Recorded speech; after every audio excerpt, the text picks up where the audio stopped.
صلوا على النبي. السلام عليكم ورحمة الله وبركاته. زيجار كومنت لي بسواس كفتت بسوست كتفاتو الشي جن ليلا عقبتها ساتفتا السوغا مملس تشلالش استاذ ليلا عقبتها ساتفتا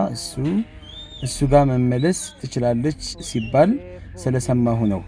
እንዳጠቃላይ ሌላ ቪዲዮ ላይ የተደረገ ኮሜንት ነው ይሄ ምንድነው በሶስት የተፈታች ሴት እሱ ጋር መመለስ ትችላለች ወይ ነው የመጀመሪያ ባሏ ጋር ማለት ነው ሌላ አግብታ ሳትፈታ ይላል ሌላ አግብታ ሳትፈታ ማለት እኮ አንድ ሴት ልጅ ሁለት ባል ሊኖራት ነው ማለት ነው እንደ ጥያቄው ከሆነ ይሄ በፍጹም የማይታሰብ ነገር ነው የሰማችሁ ወይም የሰማችሁት ምናልባት እንደዚህ አይነት ፈቷ የሚሰጥ በጣም የተሳሳተ አመለካከት ነው ኖርማል አይደለም ሴት ልጅ ከመጀመሪያ ባሏ ጋር እየኖረች በሶስት ከተፈታች በኋላ ሌላ ባል አገባች ስለዚህ ሌላ ባል አግብታ ያንንም ባሏን ኖረው ከዛ በኋላ ግንኙነት አድርገው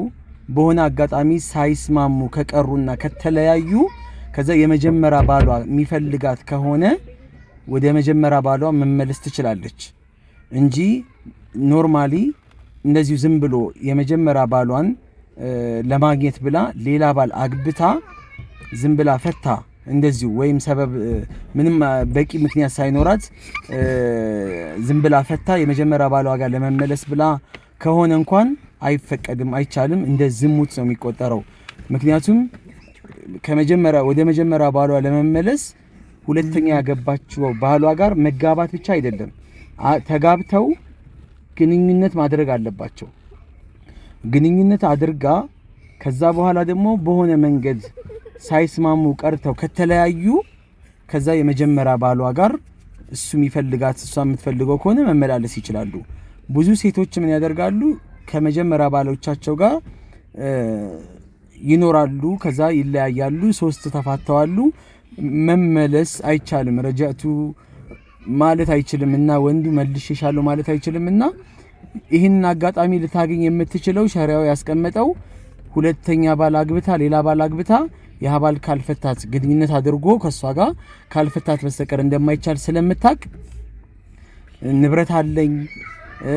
ካንተ ምንም ነገር አልፈልግም ምናምን ነገር ይሉና ወንዶችን አማልለው ያገባሉ ከዛ አንድ ቀን ሁለት ቀን አብረው ያድራሉ ግንኙነት ይፈጽማሉ ከዛ በኋላ ጥላው ትሄድና የመጀመሪያ ባሏ ጋር ትመለሳለች ከዛ አግብቼ ነበር ያው እንዲህ ብላ መስፈርቱን አሟላለሁኝ ብላ ትመለሳለች በዚህ አይነት መስፈርት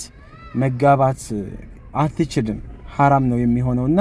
በዚህ አጋጣሚ ከባድ ማለት ከፍተኛ ጥንቃቄ መደረግ ያለበት ጉዳይ ነውና ችላ የሚባል ነገር አይደለም ብዙ ሴቶች እየተሳሳቱ ሆን ብለውም ያደረጉ ያሉ ሴቶች አሉና አላህ ልትፈሩ ይገባል እላለሁኝ ሰላም አለይኩም ወራህመቱላሂ ወበረካቱ